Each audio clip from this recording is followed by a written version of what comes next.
All right, welcome back. In our last video, we talked about HTML. We said that it was a combination of three main things: tags, attributes, and text.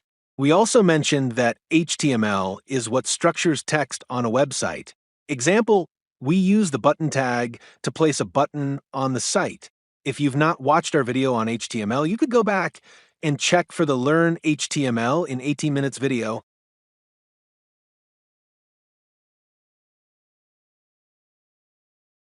Today, we are going to be talking about CSS. So, what is CSS? Well, CSS is actually an acronym for Cascading Style Sheet. It is a styling language that goes hand in hand with HTML. Take, for example, if you're building a house, if HTML is the bricks, then CSS is the paint, the style, and decoration. CSS is what makes a site look very premium and beautiful by adding things like colors, positioning tags to different locations, and whatnot.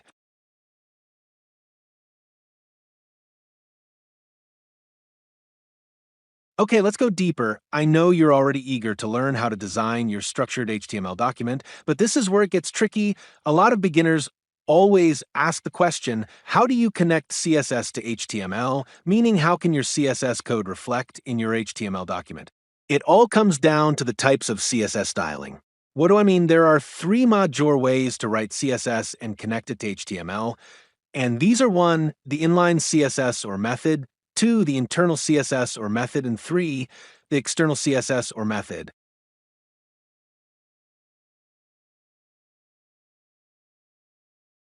Let's talk about them. What is the inline CSS method? Remember, in our last video, we talked about some things called attributes in HTML. This is the kind of CSS that is connected to your HTML document via an attribute called the style attribute. In the style attribute, you can then write the properties and values of those properties directly in the tag. Don't worry, we'd explain more on properties and values later in this video. 2. Internal CSS. Also, as we explained in our last video, HTML must have tags. Now, internal CSS is a kind of CSS that is connected to HTML via the tag called the style tag. The style tag is most times nested in the head tag, and it is denoted by, note, the style tag is not a self-closing tag, which means you need to close it.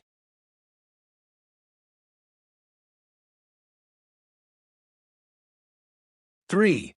Finally, we have external CSS. This is the most efficient way to use CSS, as it helps your project structure the bigger your project grows. External CSS is connected to your HTML document via a tag called the link tag. The link tag is a self-closing tag, which means you don't need to close it, it automatically closes. Note the link tag has its special attributes that are used to locate the location of a CSS file, such as the rel attribute. The rel attribute tells us the relationship between the file that is connected by the link tag and the HTML document. It also uses the ref attribute to connect the location of the CSS document, for example, mixfile.css. This is its syntax: link rel equals stylesheet ref equals mixfile.css.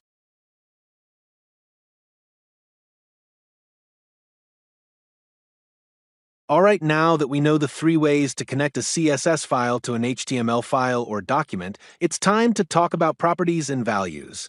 Now pay close attention, it gets tricky here. Every single thing on a web page, put there by some tags, is simply a dull box. Notice, if you use any tag in an HTML document and try to view the output perhaps in a browser like Chrome, the element appears at the left side of the screen by default. This is because some things called properties have not been applied to the tag. What are properties? Remember that CSS is what designs HTML, and to do that it needs properties. For every kind of design you see on an HTML document, there's a CSS property for that design. Example, let's say you use the paragraph tag to write a text that says, "This is CSS in action," and you want to change the color of that text to red. There's a property for that action, and it's called the color property. Properties have values assigned to them. For example, in the scenario we gave, the value that will be assigned to the color property will be the red value to make the text red.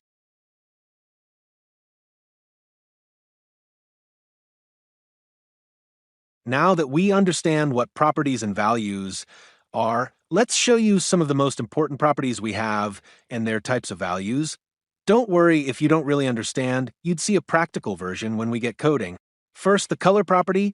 The color property is used to change the color of any tag on an HTML document. Its value can be any color you choose. Secondly, we have the padding property. This property is great for some particular kind of tags, especially tags that have other elements or tags nested in them. Padding helps to give space between the element that's nested and the border or edge of the parent element or tag. Example of a parent tag that uses the padding element to separate itself from a child is the div tag. The padding tag can be used to pad all four sections, I mean top, down, right, left, or it can be broken down into padding top, padding bottom, padding left, and padding right. Thirdly, similar to padding, we also have the margin property, but in case of the margin property, it is used to give space between an element or tag and the edge of the screen.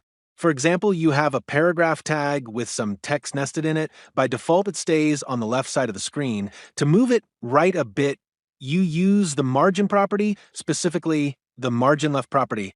Note for padding and margin, the values associated with them are number values, and they can be of different units depending. Example pixels, em, and so on. Okay, another powerful property we should know is the display property. The display property controls how tags or elements are displayed on a website, depending on the value attached to the display property. Examples of values attached to the display property include 1. The block value. The block value makes an element or tag to take up all the width of the line in which it sits. It doesn't allow other tags to sit with it on the same line. Also, we have the inline value. The inline value is the opposite of the block value, meaning it only takes up the amount of width it needs on the line. Another value of the display property is the flex value. The flex value, also called flexbox, is used to create 1D alignments of rows and columns. Flexbox are great when you have a tag that has other tags nested in it. It helps you align the direction of the nested tags, either row or column. There are also more values for the display property like the grid value, which is used for 2D layouts, and the none value, which hides an element and its space. Another great property in CSS is the position property. The position property tells us how things are positioned in HTML. Some examples of values that go with the position property include the relative value, the absolute value, and the fixed or sticky value. Now, imagine if you want an icon to stay inside a rectangular box or card.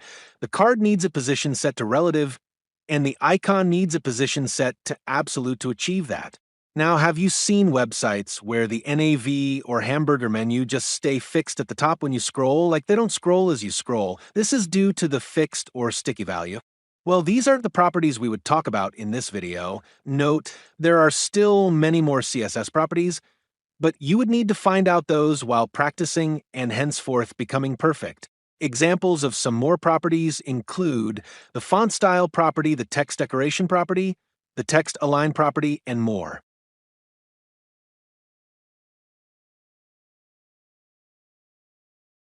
Now that we've seen some mod/jor properties and their values, let's talk about color system and typography. The color property is a very important property in CSS because it changes the color of different tags, but there are different formats or ways of writing the values of the color property, and this is called the color system or sometimes color space. Take, for example, color::red.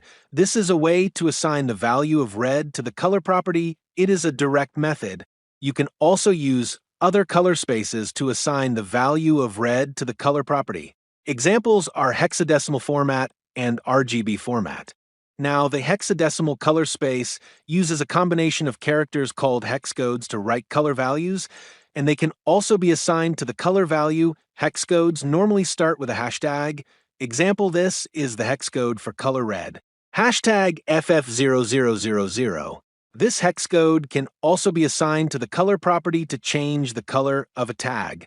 We also have RGB format. RGB format uses 3 colors to create a new color, which are red, green, and blue. When using RGB format, you can mix a range of colors starting from 0 and ending at 255. To use the RGB format, you write RGB with a bracket, followed by the different values for red, green, and blue, and they must not be more than 255. Alright, before we end the video, let's talk about typography and fonts. Sometimes you may need to use big fonts to represent things such as headings or more. This is where typography comes in. Typography isn't just about looking pretty, it's about hierarchy, example, big, bold fonts for headings and simple fonts for body text. Great, you did it. We've come to the end of today's video.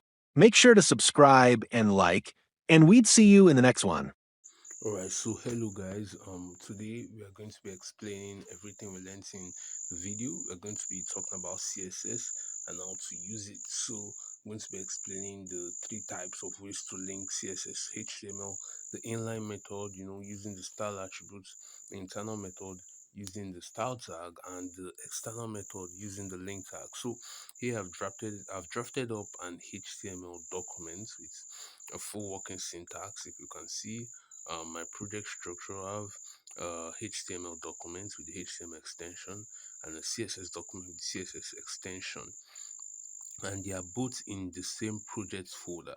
And just so you know, the text editor I'm using is Edit, and is available on the Play Store and App Store. So yeah, if you look at this code, just plain code, if you run this, if you see the output, this will be our practical. Yeah, you can see here, and you can see that to the topmost side here around this place, you see file storage emulated 0 Android. That is the location of the file. So let's just go straight to it. So about the style, the inline method of CSS. Now look at what I'll write here. Style is equals to yeah, a color, and the value will be red. Now, if you look at this, I've written use the star attribute to write a property and a value for the paragraph tag. Now, if you run this, you'll see that the text turns red. This will be our practical. Exactly. That is simply the inline CSS. Now, let's talk about the internal CSS.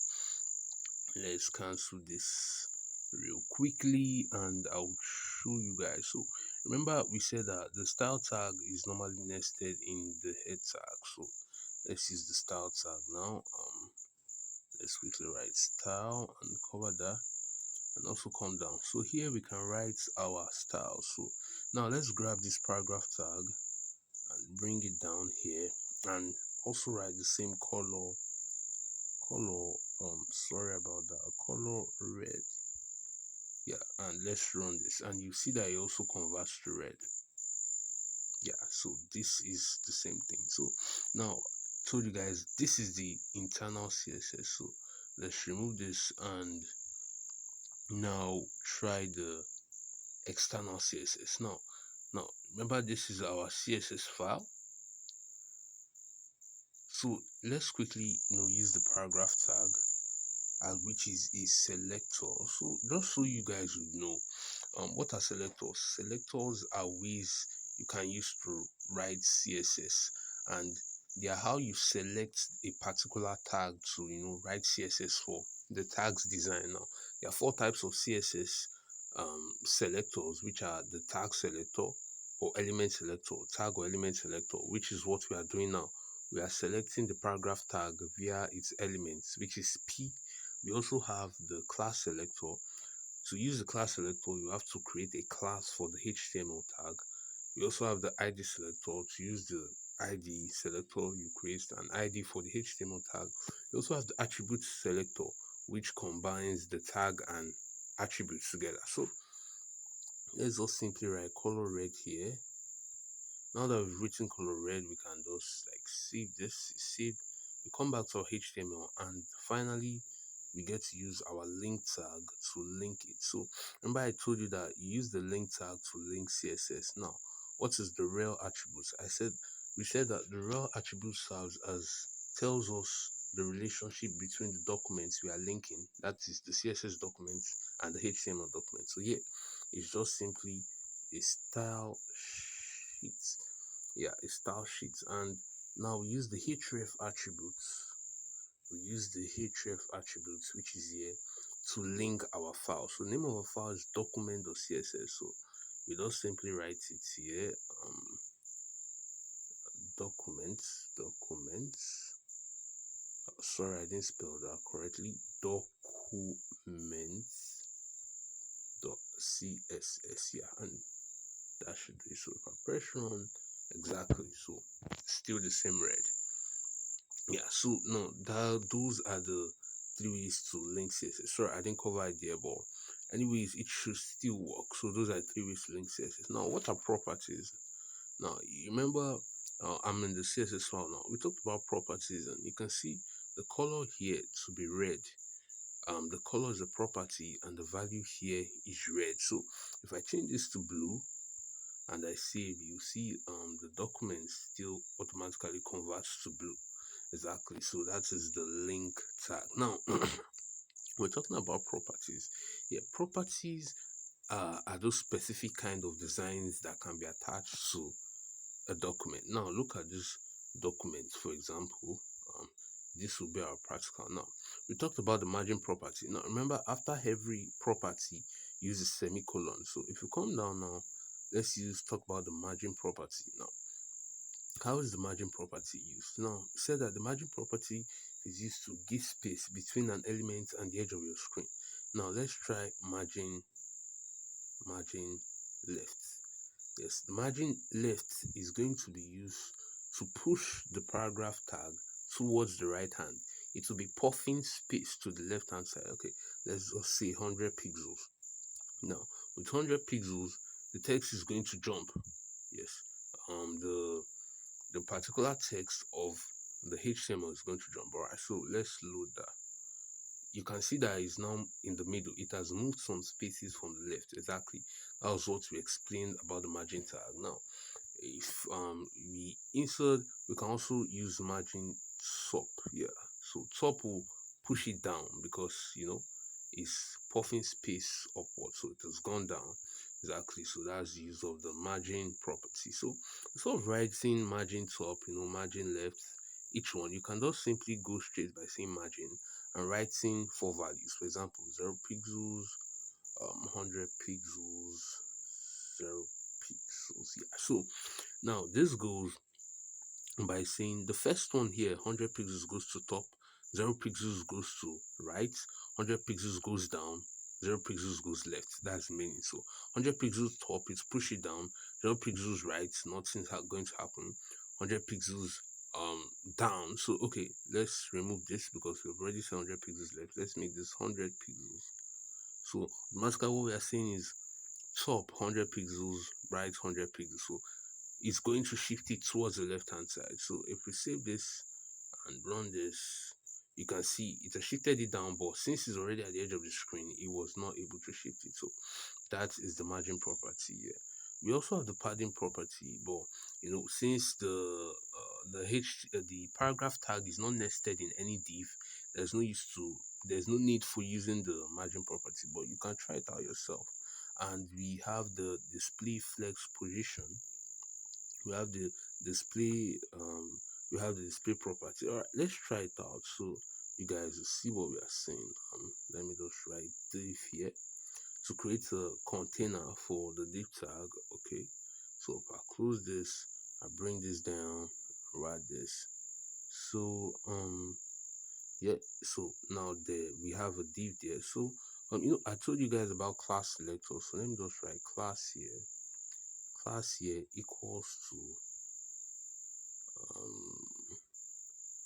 handle here. Let me call it handle. So now if I save this, instead of using the div tag, which is an element selector, I'll use the class selector. Now for div tag, all I need to say is dot handle to to write some CSS designs for the div tag. So now I'll use my curly brackets here, and what do I want to write? Let me see. The display of the div tag is flex. Okay, let me quickly put another paragraph tag so you see what I'm saying. It's flex. And I say this will, or this is P2. Yeah, and save this. Now display is flex. Now watch what happens. Okay, before I save it, let's run it first. Let's run it. Right, so you can see that the display is flex. It puts both of them beside themselves automatically. Display flex sets it to a row format. So that's why both of them are beside themselves, even if you don't specify by default. But you see, flex direction is row. Flex direction now. What I'm just creating is called the flex box. Flex direction is row. Save, go here and run. You see that they're putting beside themselves. But if I turn that to a column, sort of row, and I say column, now they will fall under themselves. If I now run and see, you can see that this is P2 is under, this will be our practical. Exactly. So that is how to use flex boxes. So there are also other um, other properties like the position property. And okay, let's set it to block, for example. And you can okay, instead of setting this one to block, let me set one of let me change one of these paragraph tags to a class selector. Let's just call that P1. Alright, save this, come here, and let's call this P1 and set its display to block so that it will push the other one to the other line. So display block. Sorry, I didn't spell that quite correctly. Display block. Right, so let's run it. Now you can see what happens. So it's still going to be on the second line because the first one will push the second paragraph to the second line because it's now a block display. Remember what we said? We said block always pushes, it pushes every other thing to the downside. So now we talked about the paragraph tag and say color blue. Let's quickly talk about the color system. So what is color system? We talked about three main types of color systems. We have the normal color system, that is what we wrote here, color blue, or let me just use color red. You save that, run. We talked about the normal color system. I also made notice mention of something called the hexadecimal system. I said hexadecimal systems always starts with hashtag, and you know, this is the hex code for red, meaning FF0000. So this is trying to tell you that it's taking up a full red value and remaining as 0. So if we run this, we should see red now. Now this same red can also be written using something called the RGB format. RGB. Okay, just to show you the hex code for blue, I think that should be 00FF. No, sorry, 0000FF. Yeah, it should be the hex code for blue if I'm not mistaken. Alright, yeah. So and for the third color space RGB, let's use for red. You see that if you write 25500, we should have red with this, and this is red exactly. So that's what we were trying to say. So we're going to end it here for now. Hope you guys enjoyed the video.